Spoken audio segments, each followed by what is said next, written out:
inch square. The directions say 8, but then you're turning it over. If you have a 9 with an 8, I just bought a bunch of different ones to play with here.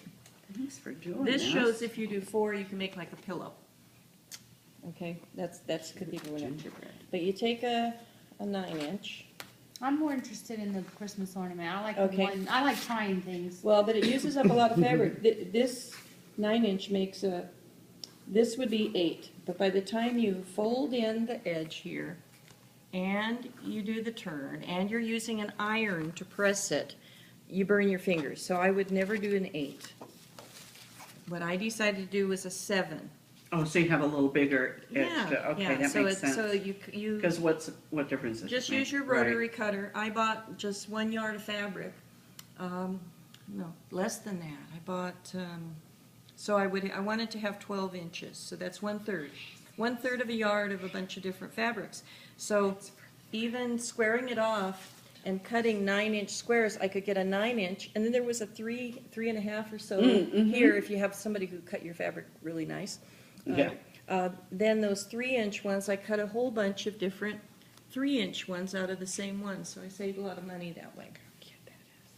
And you take the iron and you bend over your corner like this at a 45-degree angle, and you take this one like this, and then you press it.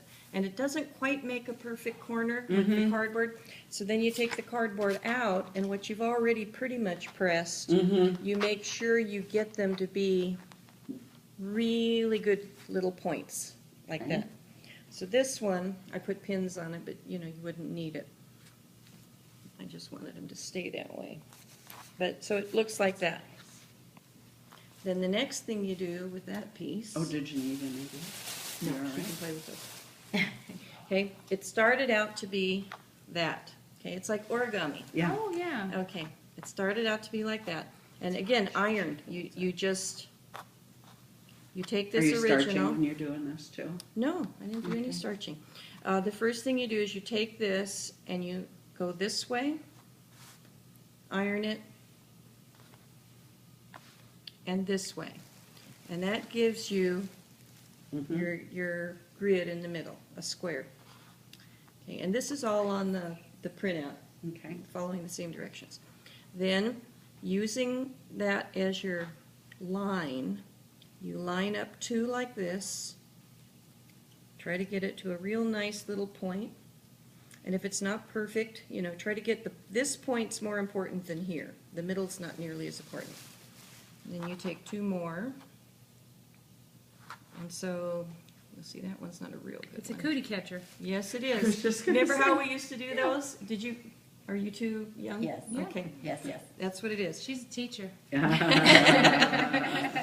That's why she likes this. okay. And then these go in 1 more time. So you can see how much fabric it eats. Yeah, right. Okay. And that's your basic cathedral frame.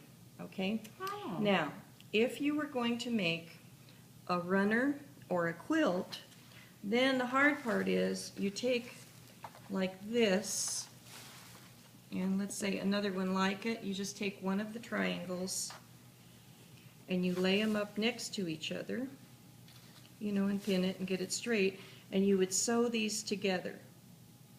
Okay? And then you're going to get, a piece in here, and that's what I did here. So I'm going to get rid of the red one for a minute and show you how, see how Good job. these 2 are 2 of those sewn together, and these 2, well, then you put your little piece of fabric in, show you on this one, and some batting behind it if you want it to be kind of puffy. Okay. That just goes in the middle. And then Oh, if you want it to be an ornament like the one Oh, honey, we're Layla gonna- has, where you only show like the little star pattern, the handwork starts, where you fold this back. I think she can have it back. Yeah, she can have it back, and you fold this back, and then all of this is little tiny tacking and blind stitching. And I left this one not completely finished. I did one. So you can see I kind of tacked down here and then I went under there and I used a green, so you can't see my stitching very much in this. And as you go around and around, it ends up being a real pretty little window. And then the one next to it, I would put a square in here, and then this is gonna go in like this and like this. So when you finish, you'd have 4 like that picture, you know, kind of in the center. Some people only do them going this way, and here, don't put anything in the middle, like on that quilt you had a picture of. Did you make these? Yeah, a long time ago. That was back in the 80s. My aunt got married and she liked blue.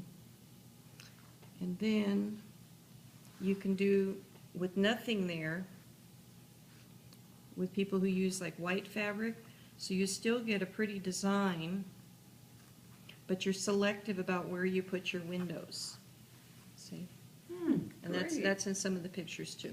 So this is the more complicated when you're putting them together. But for Christmas ornaments, they're very easy to do. Like that one only took me a few minutes. And again, no machine stitching on that. Okay, here's one. I'm going to take it apart here. When I had it at this stage here, instead of doing one of these scallop, or I don't know what you would call that, where it shows like only a little of the window, I decided to fold these back one more time. I went like this, and again I pressed it all, because I wanted kind of a diamond shape in the middle. And I did this gingerbread one, so you can see how I stitched it down and down. I'm kind of going around, I haven't finished yet. I just did these in the car ride to California, because I like things I can watch TV or just do in my lap. So when it's all done, it'll get hung, and then I'll put a little hanger in it like I did the other one. Can you go put money in it? Yeah. Cute. Just roll up a little dollar bill. Yeah. $20 bill. I'm coming to your but you house. can do mixed and back, Ornament exchange. Fabric and money. back in the old days, this is what people would do to use up scraps. Yeah. You know, although it does, you can see how this started as 9 and it Right. turns out to be this dinky little thing. And you can mix and match fabrics and stuff. Cute. Nice. Anyway. And this I brought to show you my ugliest drunkard